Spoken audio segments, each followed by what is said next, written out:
Hello, buddy. Welcome back to Tin Man's Core Channel. I'm your host, Jeff Tin Man Taylor, and today I'm reacting to my second scary storyteller channel, and it's Mr. Haunting. And the video that I'll be reacting to is End of Summer Horror Stories. So without further ado, I'm going to turn these lights off, move the camera up here for you guys, and let's get this reaction on the road and in the bag, shall we? Okay, here we go.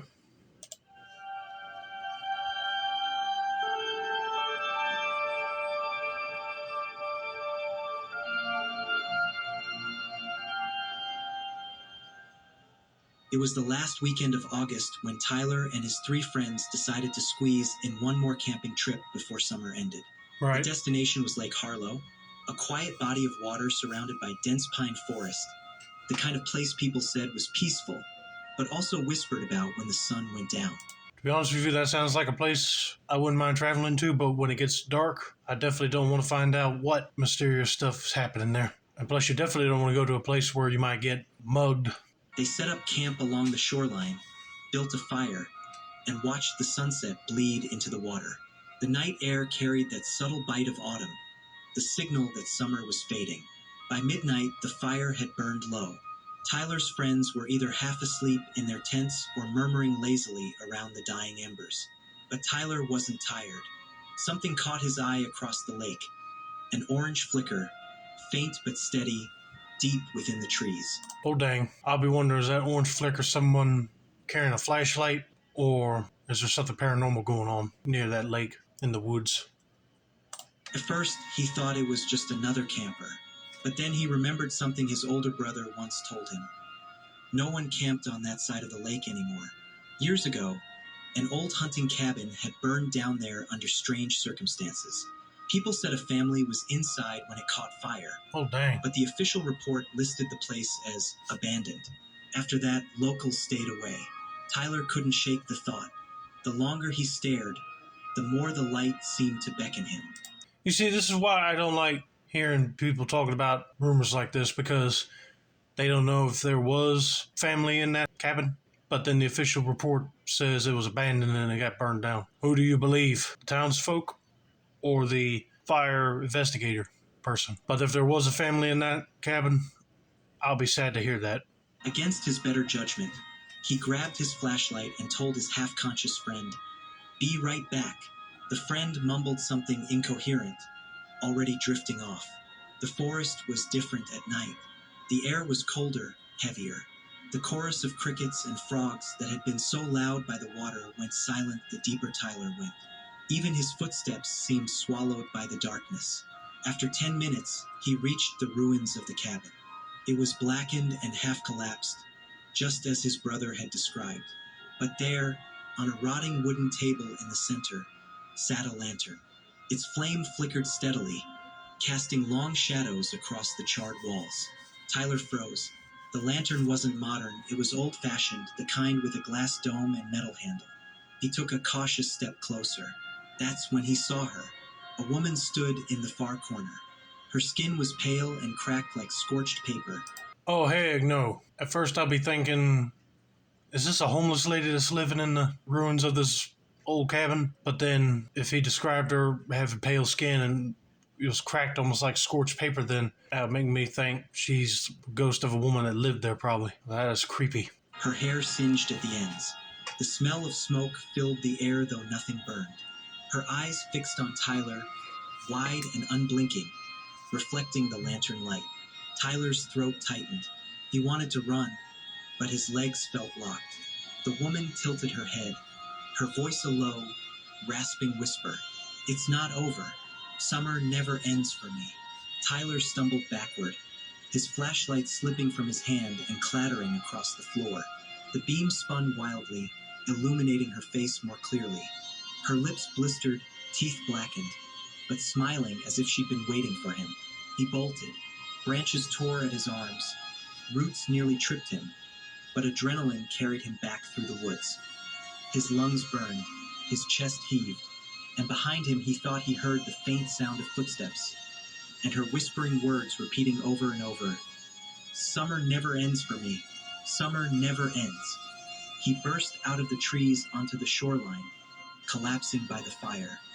His friends woke to his screams, rushing to his side, but when he tried to explain, his voice cracked and shook. The next morning, they hiked back to the spot together. The woods looked ordinary in the daylight. The cabin was there, but it was nothing but ruins. No lantern, no footprints, no woman. Tyler's friends teased him about scaring himself, but he couldn't laugh it off. Of course, since he was so frightened that night, he couldn't say a word until the next morning. But then when they go to the cabin in the daylight, that woman is not there, and it's still charred ruins. Of course, they're going to make fun of him because they think he was scaring the crap out of himself. Well, if you guys were awake and went with him that night, you probably would have not doubted him. But it must be hard to hear that a ghost of a woman says summer never ends for her, like she's stuck there in that cabin. The smell of smoke still clung faintly to his clothes, even though the others couldn't smell it. Years later, whenever he returns to Lake Harlow in late summer, Tyler says he still sees that same flickering light across the water, beckoning, waiting. He's never gone back to check, but he knows what he'll find if he does. He knows she'll be waiting for him, because for her, summer never ended. That is sort of strange that he only smells smoke on his clothes and the others don't. It's almost like if you see her light and go to the cabin, almost like she allowed you to see her and get some smoke remnants back on your clothes, I guess. But all that, I would have been calling the person involved in the paranormal and see, is there any way to release her from that cabin, either by exorcism or a strong prayer? Because I'd be sad that a woman that died there can't even move on to the afterlife. But that would be spooky to see. And none of your friends don't believe you. Well, let's get to story number 2. Maya had worked summers at the Crescent Bay Boardwalk since she was 16. Selling ice cream to sweaty tourists wasn't glamorous, but it paid for books and kept her busy. By the end of August, the place always grew quiet. The crowds thinned, the rides shut down one by one, and the boardwalk felt more like a ghost town than a carnival. Yeah, I know there's a lot of people that don't like to work on boardwalk businesses, like in her case, selling ice cream. But if it pays for your books for school or for any other side thing you do, then you can't complain about it. But I bet once the boardwalk shuts down, it will seem like a abandoned amusement park area. This year was no different. On her final night shift, Maya leaned against the counter of the little ice cream shack, watching the empty pier stretch out beneath the dying sunset. Only a few stragglers lingered, parents tugging tired kids toward cars. Soon, even they disappeared. By 9 o'clock, she was alone. The waves slapped gently beneath the planks, and the smell of salt and old wood clung to the air.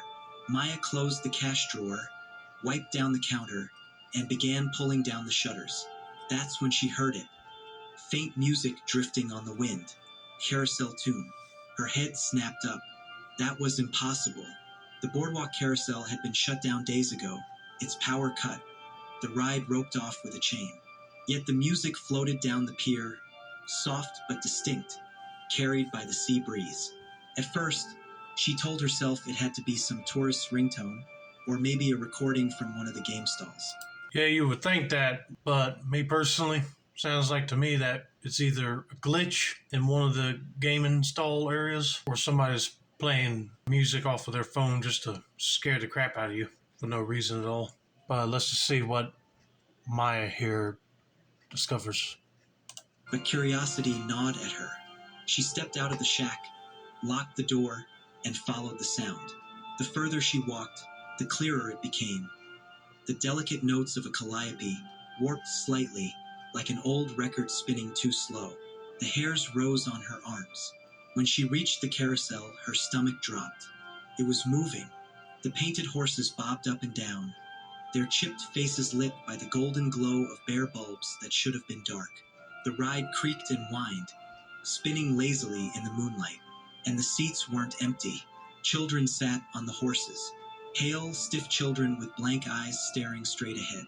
Their faces were gray, their movements unnatural. Not one of them blinked. Maya froze. "Hello?" she whispered, though she wasn't sure why. One of the children turned its head. slowly, mechanically, like a doll, his eyes locked on hers. Its lips curled upward into a jagged, too-wide smile. The others followed. One by one, every head swiveled toward her. Oh, now that'd be creepy. Seeing kids standing like dolls or wax figures, and then they start moving like a mechanical doll, like you probably see in a store display window. At this point, I'll be running. Their mouths stretched open in the same crooked grin. Then, in broken, overlapping voices, they chanted, "Stay with us, stay with us. The summer never ends." Maya's legs went weak. The carousel sped up, spinning faster, the music warping louder. The horses' eyes gleamed in the flickering bulbs, their painted teeth looking sharp and real. She stumbled backward. The wooden boards beneath her feet groaned as if ready to snap, and for a moment, she swore she could feel the whole pier pulling her forward, urging her onto the carousel. "No!" she gasped, and she turned and ran. Her footsteps pounded against the planks as the music chased her, twisting higher, faster, until she flung herself back into the safety of the parking lot lights. When she dared to look back, the carousel was still, silent, dark. The next day, she told her boss what she'd seen. He frowned. "Maya, that ride was dismantled years ago. We pulled the wiring, took the whole thing apart. Nothing's been working there for ages." But she knew what she had heard, what she had seen. The pale children, the grins, the way the pier had felt alive beneath her feet. For weeks afterward, she couldn't shake it. Even in her bedroom at night, sometimes, through her window, she swore she heard faint carousel music riding the ocean breeze. Okay, that'd be disturbing to hear if you tell your boss that you saw a carousel turned on and was moving, and then there were some kids right next to it, and then they say they already dismantled that ride and it shouldn't be working. This is why you should always record stuff like this so you can show the doubting bosses or other colleagues of yours. Maybe there were kids that died there and they were attracted to the carousel. Either way, that'd be creepy to hear from somebody. And sometimes, if she looked toward the shore, she could see the faint flicker of golden lights, spinning slowly in the distance. Because on the Crescent Bay Boardwalk, some rides never really shut down, and summer never really ends. And those were 3 disturbing true end-of-summer horror stories.